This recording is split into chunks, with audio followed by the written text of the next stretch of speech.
Good morning students. Twelfth agriculture chemistry के अंतर्गत हम चैप्टर पढ़ रहे थे जैव रसायन अर्थात बायोकेमिस्ट्री। तो बायोकेमिस्ट्री में हमने अभी तक पढ़ा था एक मुख्य टॉपिक था कार्बोहाइड्रेट। ठीक है, तो कार्बोहाइड्रेट किसे कहते हैं, इसका सामान्य सूत्र क्या होता है, कार्बोहाइड्रेट कितने प्रकार के होते हैं, वर्गीकरण का आधार क्या है। ठीक है ना, मोनोसेकेराइड, ओलिगोसेकेराइड, पॉलीसेकेराइड हमने पढ़े थे। ठीक है, और उसके बाद में कार्बोहाइड्रेट के जैविक कार्य। अब हम इस जैव रसायन के अंदर जैव अणु के रूप में कार्बोहाइड्रेट के बाद में हम दूसरा जो आएगा वो मुख्य है प्रोटीन। ठीक है, चलते हम प्रोटीन। तो प्रोटीन है एक ग्रीक शब्द है, ग्रीक शब्द प्रोटियोस। प्रोटियोस का अर्थ होता है प्राथमिक महत्व, यानी प्राथमिक महत्व का अर्थ ये हो गया कि सबसे ज्यादा पहले काम आने वाला यौगिक, उसका प्रोटियोस का अर्थ ये होता है। तो प्रोटीन क्या है कि सभी जीव जंतु के अंदर सबसे पहले महत्वपूर्ण अणु होता है, वो होता है प्रोटीन। ठीक है, और प्रोटीन है ये हमारे प्रोटीन प्राथमिक महत्व का तत्व क्यों है या अणु क्यों है, क्योंकि ये शरीर की वृद्धि एवं अनुरक्षण का कार्य करता है।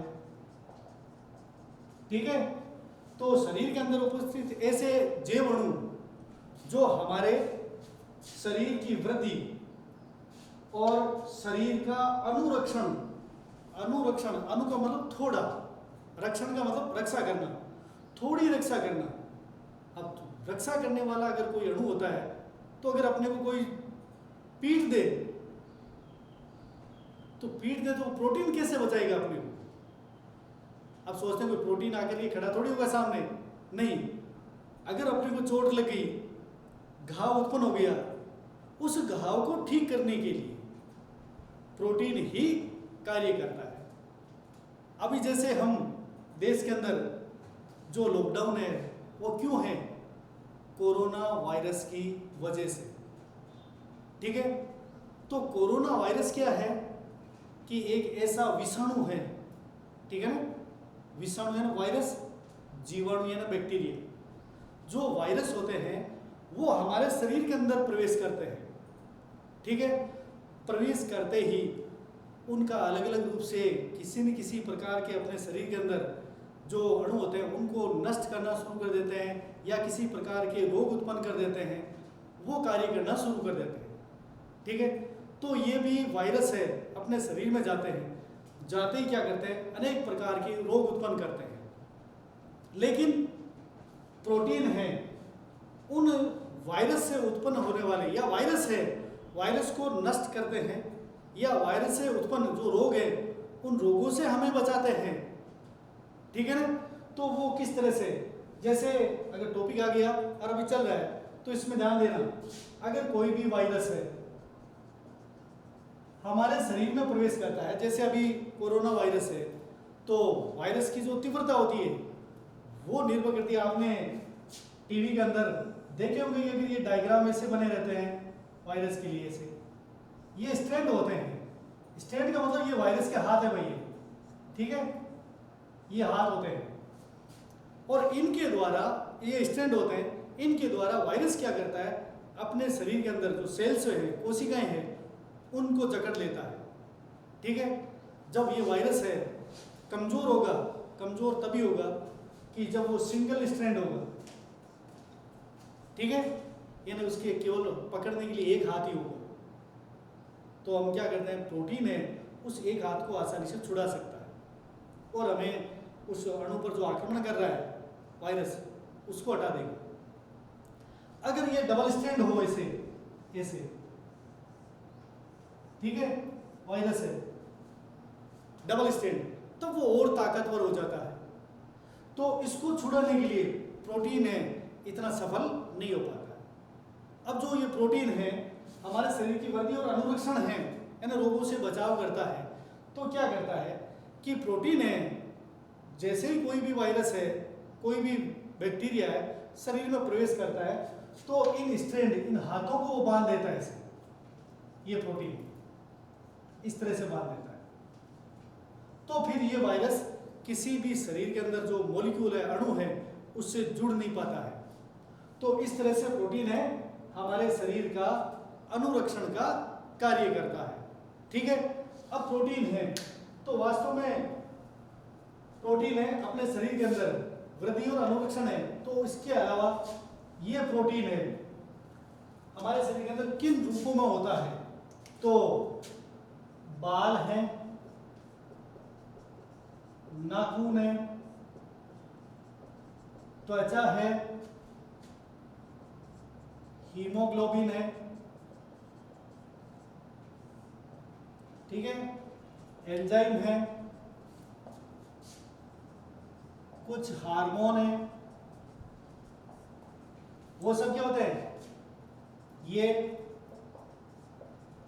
प्रोटीन से बने होते हैं। ठीक है, अब देखो अपने जो बाल है, नाखून है, त्वचा है, जो ब्लड के अंदर, खून के अंदर हीमोग्लोबिन है, शरीर के अंदर एंजाइम है, ये सब चीजें हैं किससे मिलकर बनते हैं, प्रोटीन से।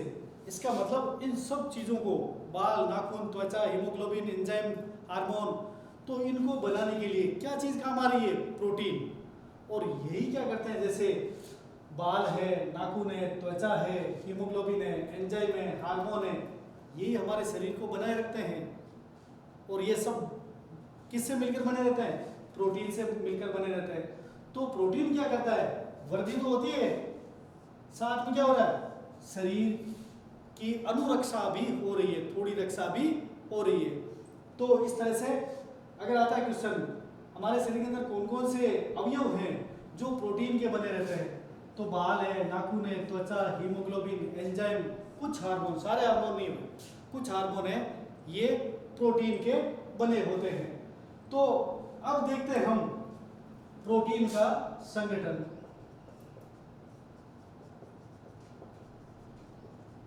प्रोटीन का संगठन, तो अब प्रोटीन क्या है वो देखना। सभी नाइट्रोजन युक्त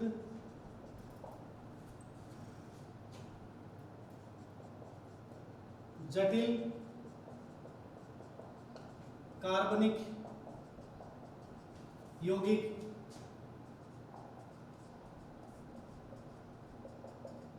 प्रोटीन कहलाता है। हमारे शरीर के अंदर जितने भी नाइट्रोजन, देखो N होना चाहिए उसमें, और जटिल कॉम्प्लेक्स बहुत बड़ा अणु होता है, वो कार्बनिक यौगिक, ऐसे यौगिक जिनके अंदर क्या हो, कार्बन हो, तो उस कार्बनिक यौगिक के अंदर क्या रहना चाहिए, नाइट्रोजन है, तो वो सब क्या कहलाते हैं, प्रोटीन कहलाते हैं। तो प्रोटीन का संगठन में, अब प्रोटीन के अंदर अगर हम देखें तो नाइट्रोजन तो है ही है, ठीक है। अगर हम कार्बन यौगिक देखें तो इसमें क्या रहेगा, कार्बन, C हो जाएगा। कार्बन है तो इसके अंदर कार्बनिक यौगिक है, तो इसमें क्या रहेगा, हाइड्रोजन भी रहेगा, और हाइड्रोजन है तो साथ में ऑक्सीजन भी होगा, तो ये O आ गया। और थोड़ी मात्रा में इसके अंदर अगर कई जगह सल्फर S भी होता है। इसके अलावा ये तत्व तो मुख्य रूप से है, ये हो गए प्रोटीन के मुख्य तत्व। क्यों हम पढ़ क्या रहे हैं, प्रोटीन का संगठन, अर्थात प्रोटीन का एक अणु किस प्रकार के भिन्न भिन्न परमाणु या तत्वों से मिलकर बनता है ना, उसके बारे में जानकारी संपूर्ण, वही कहलाता है प्रोटीन का संगठन। ठीक है, तो इसमें लिखा है यहाँ पर सभी नाइट्रोजन जटिल कार्बनिक, नाइट्रोजन, कार्बन, हाइड्रोजन, ऑक्सीजन और सल्फर, ये हो सकते हैं, ठीक है ना। सल्फर भी सब में नहीं होता, लेकिन होते हैं सल्फर। इसके अलावा इसमें क्या होता है, आयोडीन ये भी कुछ मात्रा में हो सकता है, फास्फोरस भी हो सकता है जुड़ा हुआ, पी रह गया, और आयरन, फास्फोरस पी, ठीक है, एफ आ गया, कॉपर है, Cu भी हो सकता है, ठीक है, और जिंक है, Zn हो गया, और मैग्नीज Mn, ये हो गए अन्य तत्व। तो प्रोटीन के अगर संगठन का हम अध्ययन करते हैं तो प्रोटीन के अंदर मुख्य रूप से नाइट्रोजन, कार्बन, हाइड्रोजन, ऑक्सीजन और सल्फर ये तत्व होते हैं, ठीक है। इसके अलावा अन्य सब में जरूरी नहीं ये हो, लेकिन कई ऐसे प्रोटीन होते हैं उसके अंदर आयोडीन भी होता है, फास्फोरस भी होता है, आयरन भी होता है, कॉपर भी होता है, जिंक भी होता है, मैग्नीज भी होता है। तो ये सब क्या है, प्रोटीन के संगठन में भाग लेने वाले तत्व हो गए, ठीक है। अब हम चलते हैं कि अगर हम प्रोटीन हैं इनको हम किस तरह से, अगर इनको देखें, नाम लिखें, तो प्रोटीन हमें, जैसे अगर रासायनिक संगठन है या प्रोटीन का संगठन है तो कोई निश्चित नहीं होता है, ठीक है ना। कैसे प्रोटीन का रासायनिक संगठन,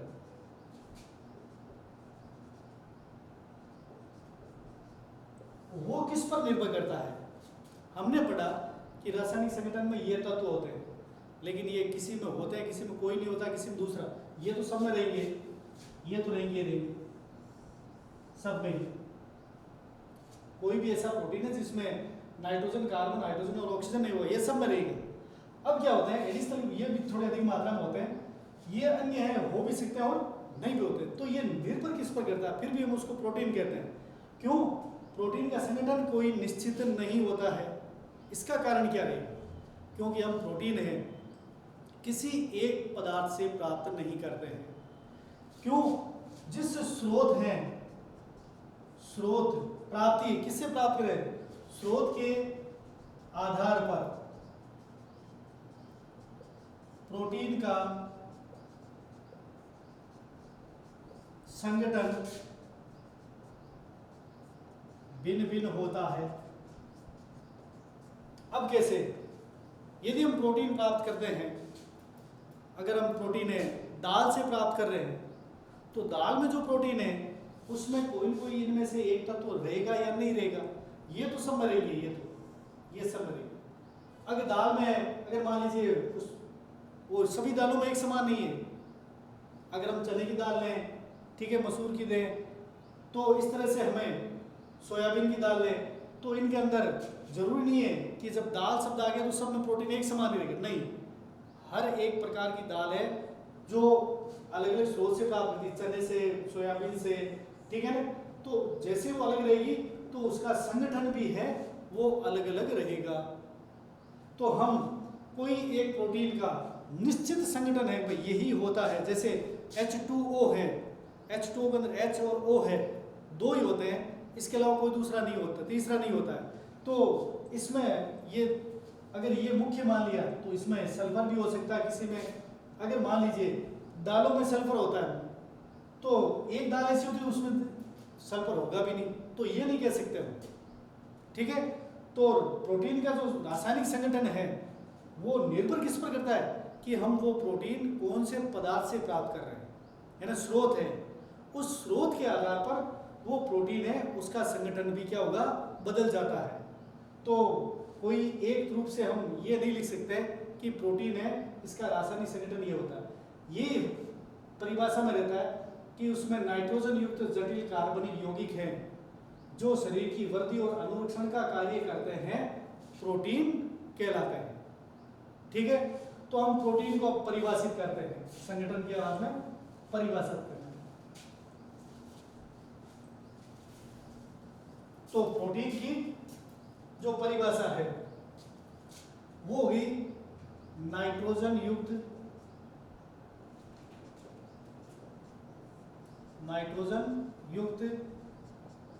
जटिल कार्बनिक यौगिक जो शरीर की वृद्धि एवं अनुरक्षण का कार्य करते हैं, प्रोटीन कहलाते हैं।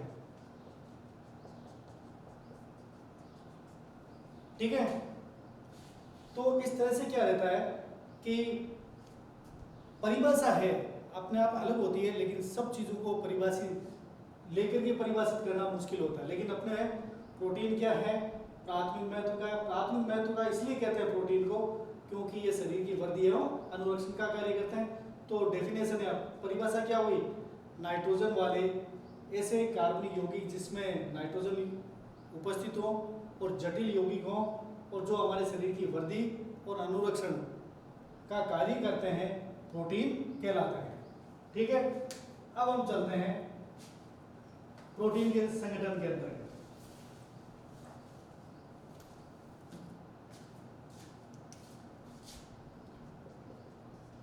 प्रोटीन का संगठन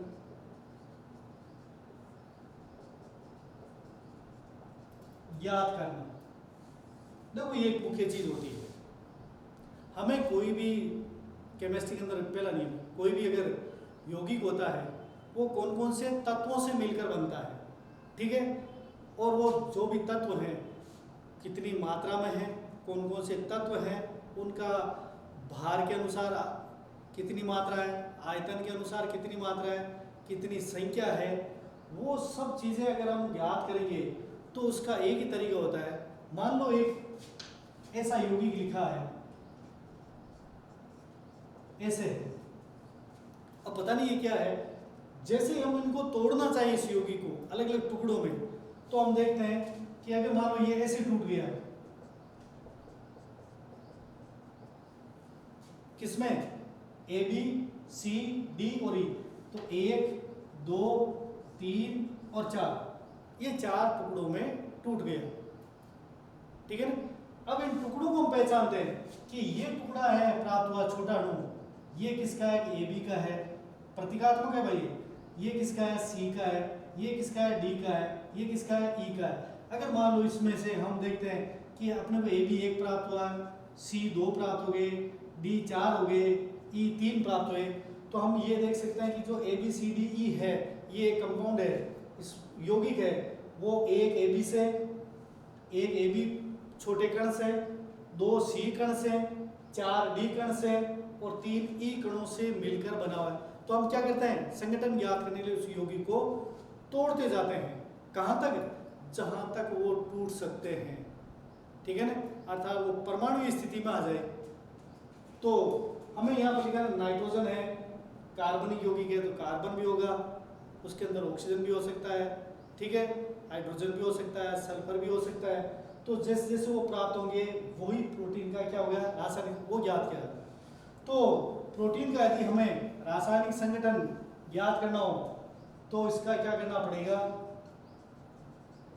जल अपघटन। क्या करते हैं, जल अपघटन करते हैं।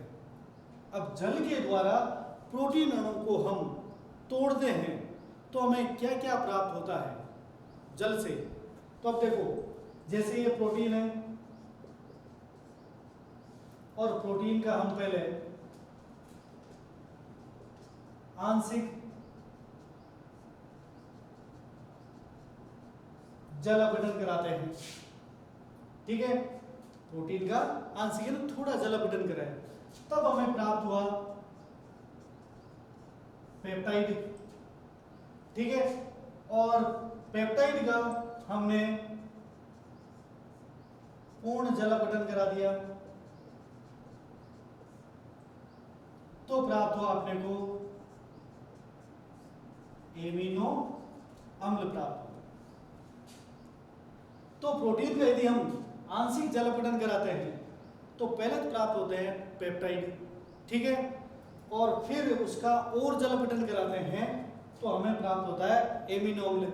और एमिनो अम्ल का जल अपघटन होता नहीं है, इसका मतलब एक अणु के रूप में अपने को लास्ट में जल अपघटन से प्राप्त किया हुआ है, एमिनो अम्ल प्राप्त हुआ है। तो इसका अर्थ क्या हुआ, अब ये समझना कि सभी प्रोटीन हैं वो किससे मिलकर बनते हैं, एमिनो अम्ल से बनते हैं, ठीक है ना। तो हम अगर हम उल्टे रूप में लिखें कि अगर हम जोड़ने का ये संगठन याद किया हमने कैसे कैसे प्राप्त हुआ, अगर हम यहां लिखते हैं एमिनो अम्ल,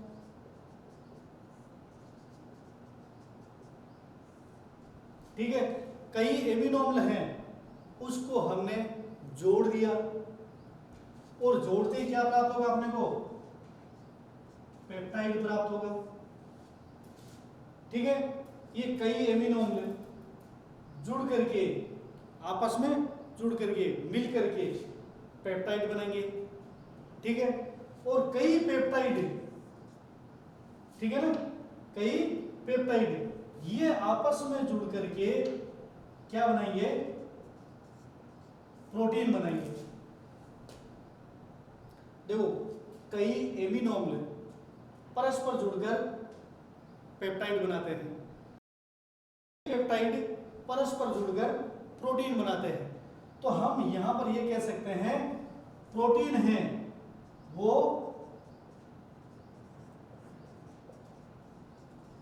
पॉलीपेप्टाइड होते हैं। क्या होते हैं, पॉलीपेप्टाइड। पॉली का अर्थ मैंने कल ही बताया बहुत अधिक संख्या में, बहुत अधिक संख्या में पेप्टाइड मिलकर के प्रोटीन बनाते हैं। तो इसलिए हम प्रोटीन को पॉलीपेप्टाइड भी कह सकते हैं, ठीक है ना। अब हम देखते हैं कि अगर इस तरह से प्रोटीन है तो प्रोटीन हो गया जैव बहुलक हो गया, बहुलक है जिनका अणुभार बहुत अधिक होता है।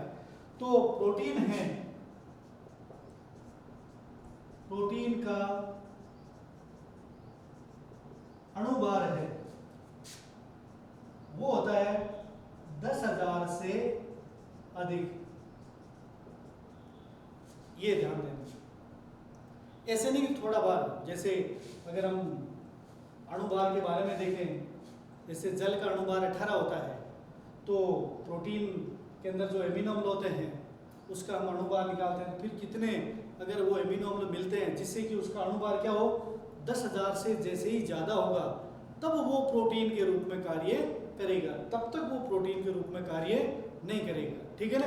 तो प्रोटीन का न्यूनतम जो अणुभार है वो 10,000 है या फिर इससे ज़्यादा होगा, वो उच्च अणुभार वाले वो प्रोटीन है, ठीक है ना, वो कहलाते हैं वैसे जैव बहुलक, या उसको हम कह सकते हैं पॉलीपेप्टाइड कह सकते हैं।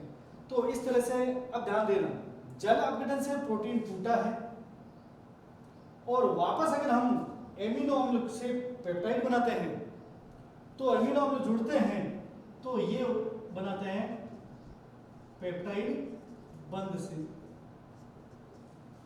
एमिनो अम्ल है आपस में जो जुड़ेंगे, जो बंध बनेगा उस बंध को हम कहते हैं पेप्टाइड बंध। और जब पेप्टाइड बंध से एक एमिनो अम्ल जुड़ा, फिर उससे दूसरा जुड़ा, फिर तीसरा, फिर चौथा, जुड़ते जुड़ते पेप्टाइड है वो क्या हो जाएंगे, बहुत अधिक पेप्टाइड हो जाएंगे, पॉलीपेप्टाइड हो जाएंगे। उस पॉलीपेप्टाइड जिसका अणुभार क्या हो, जब 10,000 से ज्यादा हो जाएगा तब हम उसी पॉलीपेप्टाइड को, 10,000 से ज्यादा होगा तभी उसी पॉलीपेप्टाइड को हम प्रोटीन कहेंगे। तो प्रोटीन के अंदर हम जो ये परिभाषा लिखी उसको हम और भी दूसरे रूप में बदल सकते हैं। नाइट्रोजन युक्त जटिल कार्बन यौगिक जिनका अणुभार 10,000 से अधिक हो, 10,000 से अधिक हो, उनको हम प्रोटीन कहते हैं। या ऐसे भी लिख सकते हैं एमिनो अम्ल जो परस्पर पेप्टाइड बंधों द्वारा जुड़ करके पॉलीपेप्टाइड बनाते हैं, उन पॉलीपेप्टाइड का अणुभार 10,000 से अधिक हो, ऐसे जटिल कार्बनिक यौगिक हैं वो प्रोटीन कहलाते हैं, ठीक है ना। तो इस तरह से हम प्रोटीन का संगठन है वो ज्ञात कर सकते हैं। तो प्रोटीन किससे मिलकर बनते हैं, एमिनो अम्लों से। एमिनो अम्ल परस्पर किस बंध के द्वारा जुड़ते हैं, पेप्टाइड बंध द्वारा।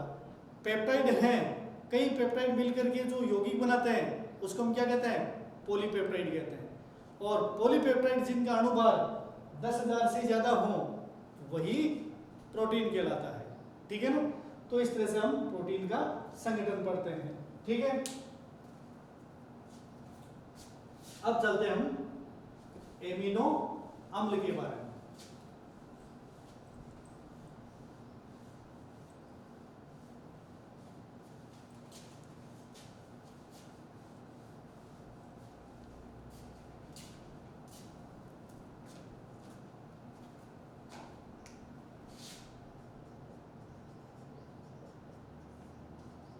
एमिनो अम्ल, देखो चैप्टर एकदम इजी है, समझने लायक है। अब एमिनो अम्ल, अब एमिनो अम्ल होते क्या है? एमिनो अम्ल होते हैं ऐसे कार्बनिक यौगिक जिनके अंदर एमिनो समूह NH2, ठीक है, एमिनो समूह भी हो और कार्बोक्सिलिक अम्ल समूह COOH, ये दोनों समूह यदि कोई एक कार्बनिक यौगिक में हो तो वे एमिनो अम्ल कहलाते हैं। तो परिभाषा क्या होगी? वे कार्बनिक यौगिक जिनमें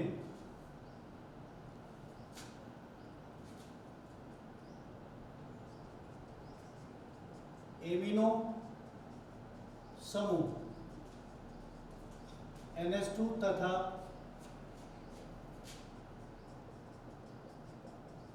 कार्बोक्सिलिक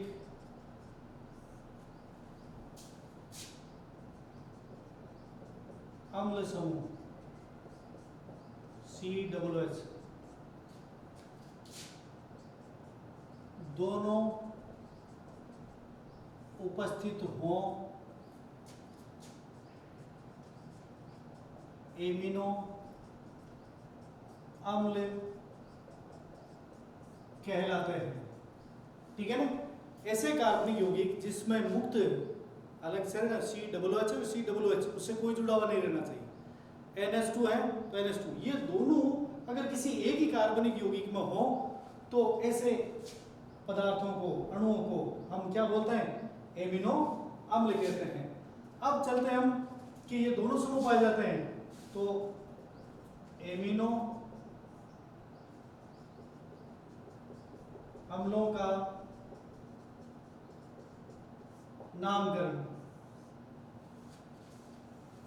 अब ध्यान देना, एमिनो अम्ल हैं उनके जो नाम लिखे गए हैं, जो भी हम पढ़ते हैं, वो नाम है कोई भी IUPAC या ऐसी पद्धति से नहीं लिए गए। ठीक है ना, तो उन सब के एमिनो अम्ल की क्या नाम है? रूढ़ नाम है। क्या है? रूढ़ नाम है। अब ध्यान देना, जो ये ट्राइबल नेम होते हैं, रूढ़ नेम होते हैं, रूढ़ नाम है। तो ये रूढ़ नाम होते क्या हैं? इसका अर्थ ये होता है कि किसी यौगिकों के ऐसे नाम होते हैं जो हम देखते हैं कि कोई आधार नहीं होता है, हम जैसे जिस पदार्थ से प्राप्त करते हैं ना, स्रोत है, उसके आधार पर ही उसका नाम रख देते हैं। ठीक है, तो उस आधार पर अगर नाम रहे तो उसका कोई ये तरीका नहीं कि मान लीजिए कोई एक पेड़ पौधों से अपने को प्राप्त हो रहा है, कोई जीव जंतु से प्राप्त हो रहा है, किसी मिट्टी से प्राप्त हो रहा है, किसी जल या समुद्र उस स्रोत से प्राप्त हो रहा है, किसी नदी से प्राप्त हो रहा है, तो उसके आधार पर ही यदि उसका नाम रख दें तो कोई नामकरण की एक तरीका नहीं होता। तो जितने भी एमिनो अम्ल हैं उन सब के नाम क्या है? रूढ़ नाम है, कि जैसे उनको जिस स्रोत से प्राप्त किया गया है उस आधार पर ही उन एमिनो अम्लों के नाम लिख दिए गए हैं। जैसे 2 एमिनो एथेनोइक अम्ल। ठीक है, तो 2 एमिनो एथेनोइक अम्ल है। अब इसका यदि हम सूत्र लिखना चाहें, ठीक है, तो सूत्र के अंदर अगर हम लिखें 2 एमिनो एथेनोइक अम्ल, एथेनोइक, तो जैसे हमने यहाँ पढ़ा है कि उसके अंदर एमिनो समूह है, कार्बोक्सिलिक अम्ल है, तो कार्बोक्सिलिक अम्ल, ओइक अम्ल आ गया, एमीन आ गया, 2 एमिनो एथेनोइक अम्ल। तो अगर इसकी हम एथेनोइक, तो कार्बन कितने हो गए? 2 हो गए, और ये क्या लिख दिया हमने COOH, और यहां पर जोड़ दिया हमने NH2। तो ये तो क्या हो गया, एमिनो समूह, ठीक है। और इस कार्बन की संयोजकता हमने 2 हाइड्रोजन जोड़ के पूरी कर दी, और ये क्या हो गया, कार्बोक्सिलिक समूह।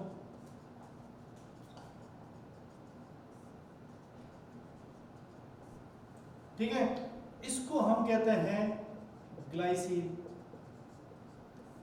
ग्लाइसिन का अर्थ क्या होता है, ये ग्लाइसिन नाम क्यों दिया गया, ये रूढ़ नाम है बच्चा, रूढ़ नाम का अर्थ है ग्लाइसिन है। तो ये मीठा होता है, क्या है, ग्रीक लेटिन शब्द है, ग्लाइसिन का अर्थ मीठा होता है। तो ये मीठा होने के कारण, गुण है, स्वाद है, तो इस कारण से इसका नाम क्या रख दिया, 2 अमीनो एथिनोइक अम्ल का क्या नाम रख दिया, ग्लाइसिन लिख दिया, ठीक है ना। तो मीठा होने के कारण ये ग्लाइसिन है। तो एमिनो अम्लों के जो नाम है वो रूढ़ नाम है। अब मैं आपको एक चीज और बता दूं, जो आपके इतना है नहीं फिर भी, कि जो एमिनो अम्ल है हमारे ज्यादा काम आने वाले हैं, हमारा शरीर जिन एमिनो अम्लों से मिलकर बनता है वो सब के सब क्या है, अल्फा एमिनो अम्ल, ठीक है। अल्फा एमिनो अम्ल है वो क्या होते हैं, एमिनो अम्ल जिनमें NH2 समूह अल्फा कार्बन से जुड़ा हो, यानी एमिनो अम्ल जिनके अंदर NH2 समूह है, एमीन समूह है, ठीक है, समूह है जो अल्फा कार्बन से जुड़ा हो। और अल्फा कार्बन किसे कहते हैं, COOH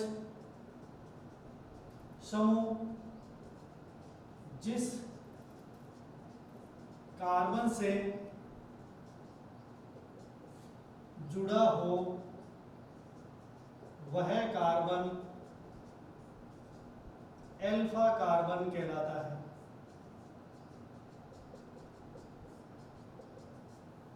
अगर हम इसको देखें NH2 समूह, अब यहां पर ये सूत्र लिखा मैंने NH2CH2COOH, ठीक है।